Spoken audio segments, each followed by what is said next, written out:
ವಿಧಾನಮಂಡಲ ಅಧಿವೇಶನದ ಎರಡನೇ ದಿನವಾದ ಇಂದು ವಿಧಾನ ಪರಿಷತ್ತಿನಲ್ಲಿ ಮೊದಲಿಗೆ ಪ್ರಶ್ನೋತ್ತರ ಕಲಾಪವನ್ನು ಕೈಗೆತ್ತಿಕೊಳ್ಳಲಾಯಿತು. ಜೆಡಿಎಸ್ ಸದಸ್ಯ ಭೋಜೇಗೌಡ ಪ್ರಶ್ನೆಗೆ ಉತ್ತರಿಸಿದ ಬೃಹತ್ ಮತ್ತು ಮಧ್ಯಮ ಕೈಗಾರಿಕಾ ಸಚಿವ ಎಂಬಿ ಪಾಟೀಲ್, ಏರೋಸ್ಪೇಸ್ ಹಾಗೂ ಡಿಫೆನ್ಸ್ ವಲಯದಲ್ಲಿ ರಾಜ್ಯ ಶೇಕಡಾ 54ರಷ್ಟು ಕೊಡುಗೆಯನ್ನು ದೇಶಕ್ಕೆ ನೀಡುತ್ತಿದೆ ಎಂದರು. ಅಲ್ಲದೆ 776 ಕೈಗಾರಿಕಾ ಘಟಕಗಳಿಗೆ ಭೂಮಿ ಮಂಜೂರು ನೀಡಲಾಗಿದ್ದು, ಅರಣ್ಯ ಭೂಮಿ ಮಾಲೀಕತ್ವ ವಿಚಾರದಲ್ಲಿ ಸರ್ಕಾರ ಯಾವುದೇ ಕಾನೂನು ಉಲ್ಲಂಘನೆ ಮಾಡಿಲ್ಲ ಎಂದು ಹೇಳಿದರು. ಎನ್ವಿರಾನ್ಮೆಂಟ್ ಕ್ಲಿಯರೆನ್ಸ್ ಸಿಕ್ಕಿಲ್ಲ, ನಮಗೆ ಎಕ್ಸ್ಟೆಂಡ್ ಮಾಡಿ ಅಂತಂದಾಗ ನಾವು ಲೀಗಲಿ ಮಾಡಿದಾಗ we had to give this one for 3 years. ಮುಂದೇನವ್ರು ಮಾಡ್ತಾರೆ ಅನ್ನೋದು ನಾನು ಇಲ್ಲಿ ಹೇಳೋಕ್ಕಾಗೋದಿಲ್ಲ. Becomes wrong. ನಾ ಇಲ್ಲಿ ಗೋವನ್ನ ಪಾಸಿಟಿವ್ ಫುಟ್ ಓನ್ಲಿ ಮಾಡಬೇಕು ಅಂತ ಹೇಳಿ.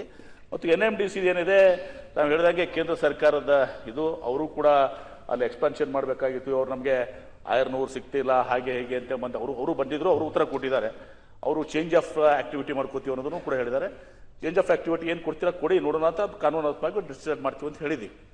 ಬಟ್ ಇದರಲ್ಲಿ ಮಾನ್ಯ ಸದಸ್ಯರು ಹೇಳ್ದಂಗೆ ಇವೆಲ್ಲ ಇಂಡಸ್ಟ್ರೀಸ್ ಬಂದಿದ್ರೆ ಇವತ್ತು ಒಂದು ಉದ್ಯೋಗ ಸಿಗ್ತಿತ್ತು. ಈಗ ಅದೇ ಆರ್ಸೆಲರ್ ಮಿಟ್ಟಲ್ ಇಲ್ಲಿ ಯಾವ ಕಾರಣದಿಂದ ಏನಾಯ್ತು ನಾನು ಗೊಂದಲಕ್ಕೆ ಹೋಗೋದಿಲ್ಲ.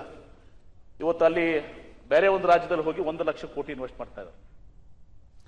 ಪರಿಷತ್ ಸದಸ್ಯ ಕೆ ಶಿವಕುಮಾರ್ ಅವರ ಪ್ರಶ್ನೆಗೆ ಉತ್ತರಿಸಿದ ನಗರಾಭಿವೃದ್ಧಿ ಸಚಿವ ಭೈರತಿ ಸುರೇಶ್, ಸ್ವಚ್ಛ ಭಾರತ ಮಿಷನ್ ಅಭಿಯಾನದಡಿ ರಾಜ್ಯಾದ್ಯಂತ 236 ಸ್ಥಳಗಳಲ್ಲಿ ತ್ಯಾಜ್ಯ ಸಂಸ್ಕರಣಾ ಘಟಕಗಳನ್ನು ನಿರ್ಮಿಸಲಾಗುವುದು ಎಂದು ತಿಳಿಸಿದರು.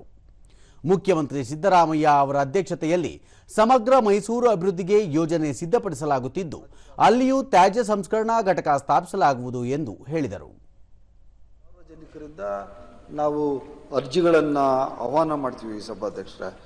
ಮತ್ತು ನಿಯಮ 12 ಪ್ರಕಾರ ಯಾರು ನಿವೇಶನ ಪಡೀಲಿಕ್ಕೆ ಇಚ್ಛಿಸ್ತಾರೆ ಅವರು ಕನಿಷ್ಠ 5 ವರ್ಷ ಇಲ್ಲಿ ವಾಸ ಇರಬೇಕಾಗ್ತದೆ ಸಭಾಧ್ಯಕ್ಷರೇ. ಮತ್ತು ಆ ಕುಟುಂಬದ ಸದಸ್ಯರು ಮತ್ತು ಯಾರು ಅರ್ಜಿ ಹಾಕಿರ್ತಾರೋ ಅವರು ಬೇರೆ ಯಾವುದೇ ಪ್ರಾಧಿಕಾರಗಳಲ್ಲಿ ಅಥವಾ ಗೃಹ ಮಂಡಳಿಯಿಂದ ಯಾವುದೇ ಸೈಟನ್ನು ತಗೋಬಾರ್ದಾಗಿರ್ತದೆ ಸಭಾಧ್ಯಕ್ಷ.